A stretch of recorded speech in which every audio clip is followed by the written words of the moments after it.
नमस्कार दोस्तों। उत्तर प्रदेश में खाली पड़े 9 विधानसभा सीटों पर उपचुनाव संपन्न हो गया। मतदान से मतगणना तक का काम निपट गया। अब बारी है अयोध्या के मिल्कीपुर उपचुनाव की, जिसके चुनाव तिथि घोषित होने की संभावना भी अब प्रबल हो गई है।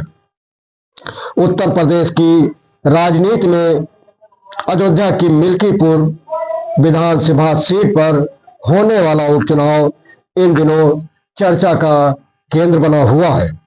इस सीट से जुड़ा मामला राजनीति, कानून और चुनावी संघर्ष के त्रिकोण में फंसा हुआ था।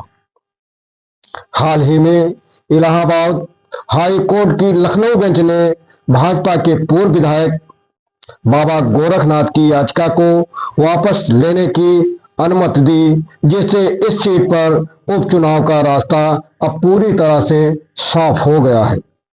अब सभी की नजरें चुनाव आयोग पर टिकी हुई है कि वो कब चुनाव की तारीखों का ऐलान कर दे और यहां पर चुनाव संपन्न हो जाए।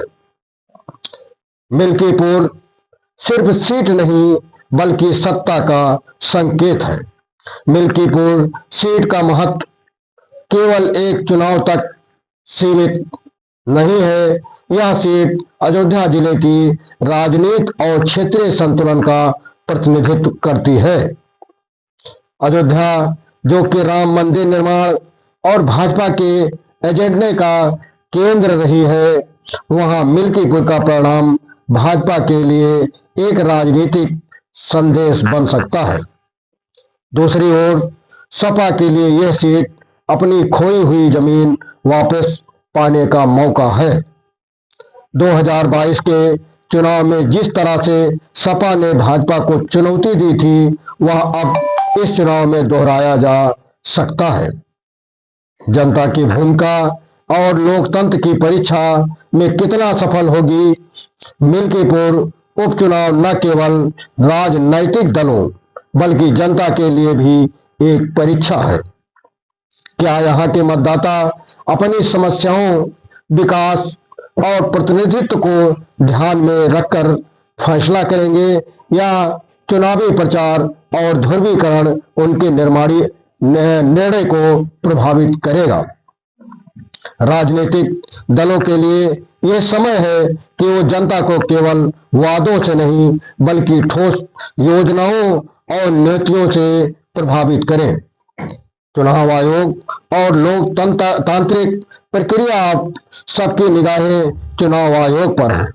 हाई कोर्ट के फैसले के बाद उपचुनाव का रास्ता अब साफ हो गया है और अब प्रबल संभावना हो गई है कि जल्दी से जल्दी चुनाव आयोग तिथियों की घोषणा कर दे।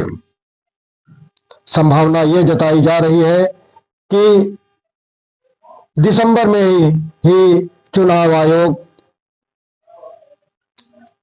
चुनाव तिथि की घोषणा कर सकता है, क्योंकि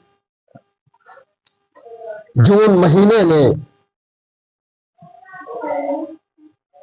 यहाँ के विधायक रहे अवधेश प्रसाद सांसद बन चुके थे और उन्होंने इस्तीफा दिया था।